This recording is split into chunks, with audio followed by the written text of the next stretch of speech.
حضرت براء بن عازب رضی اللہ تعالیٰ عنہ سے روایت ہے کہ ہم لوگ نبی کریم صلی اللہ علیہ وسلم کے ساتھ ایک انصاری صحابی کے جنازے میں قبرستان گئے۔ جب ہم قبر کے پاس پہنچے جو ابھی کھودی نہیں گئی تھی، نبی کریم صلی اللہ علیہ وسلم وہاں قبر کی تیاری کے انتظار میں تشریف فرما ہوئے اور آپ کے ارد گرد ہم بھی اس طرح متوجہ ہو کر بیٹھ گئے گویا کہ ہمارے سروں پر پرندے بیٹھے ہوں۔ آپ کے ہاتھ میں لکڑی تھی جس سے زمین کرید رہے تھے، جو کسی گہری سوچ کے وقت ہوتا ہے۔ پھر آپ صلی اللہ علیہ وسلم نے اپنا سر مبارک اٹھایا اور 2 باتیں 3 مرتبہ فرمائیں: عذاب قبر سے اللہ تعالیٰ کی پناہ مانگو۔ پھر ارشاد فرمایا، اللہ کا مومن بندہ اس دنیا میں منتقل ہو کر جب عالم برزخ میں پہنچتا ہے، یعنی قبر میں دفن کر دیا جاتا ہے، تو اس کے پاس 2 فرشتے آتے ہیں۔ وہ اس کو بٹھاتے ہیں اور پھر اس سے پوچھتے ہیں کہ تمہارا رب کون ہے؟ وہ کہتا ہے کہ میرا رب اللہ ہے۔ وہ پوچھتے ہیں کہ تمہارا دین کیا ہے؟ وہ کہتا ہے میرا دین اسلام ہے۔ پھر پوچھتے ہیں، یہ آدمی جو تم میں نبی بنا کر بھیجے گئے تھے، یعنی محمد مصطفیٰ صلی اللہ علیہ وسلم، ان کے بارے میں تمہارا کیا خیال ہے؟ وہ کہتا ہے وہ اللہ تعالیٰ کے رسول ہیں۔ فرشتے کہتے ہیں کہ تمہیں یہ بات کس نے بتائی؟ یعنی تمہیں ان کے رسول ہونے کا علم کس ذریعے سے ہوا؟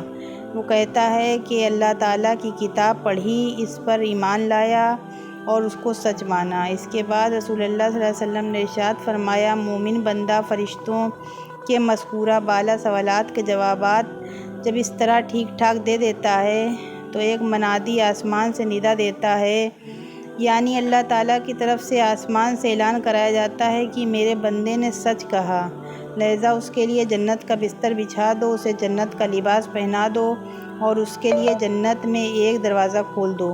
چنانچہ وہ دروازہ کھول دیا جاتا ہے اور اسے جنت کی خوشبو ہوائیں اور خوشبوئیں آتی رہتی ہیں اور قبر اس کے لیے حد نگاہ تک کھول دی جاتی ہے۔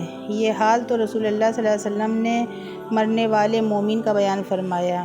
اس کے بعد آپ نے کافر کی موت کا ذکر کیا اور ارشاد فرمایا، مرنے کے بعد اس کی روح اس کے جسم میں لوٹائی جاتی ہے اور اس کے پاس بھی 2 فرشتے آتے ہیں اور اس کو بٹھاتے ہیں اور اس سے پوچھتے ہیں کہ تیرا رب کون ہے؟ وہ کہتا ہے، ہائے افسوس میں کچھ نہیں جانتا۔ پھر فرشتے اس سے پوچھتے ہیں کہ تیرا دین کیا ہے؟ وہ کہتا ہے، ہائے افسوس میں کچھ نہیں جانتا۔ پھر فرشتے اس سے کہتے ہیں کہ یہ آدمی جو تمہارے اندر بحیثیت نبی کے بھیجا گیا تھا، تمہارا اس کے بارے میں کیا خیال ہے؟ وہ پھر بھی یہی کہتا ہے کہ ہائے افسوس میں کچھ نہیں جانتا۔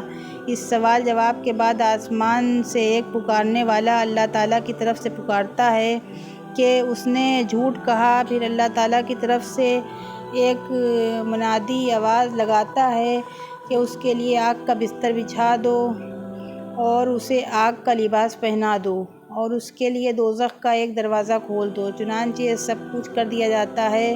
رسول اللہ صلی اللہ علیہ وسلم فرماتے ہیں کہ دوزخ کے اس دروازے سے دوزخ کی گرمی اور جلانے جھلسانے والی ہوائیں اس کے پاس آتی رہتی ہیں اور قبر اس پر اتنی تنگ کر دی جاتی ہے کہ جس کی وجہ سے اس کی پسلیاں ایک دوسرے میں گھسٹ جاتی ہیں۔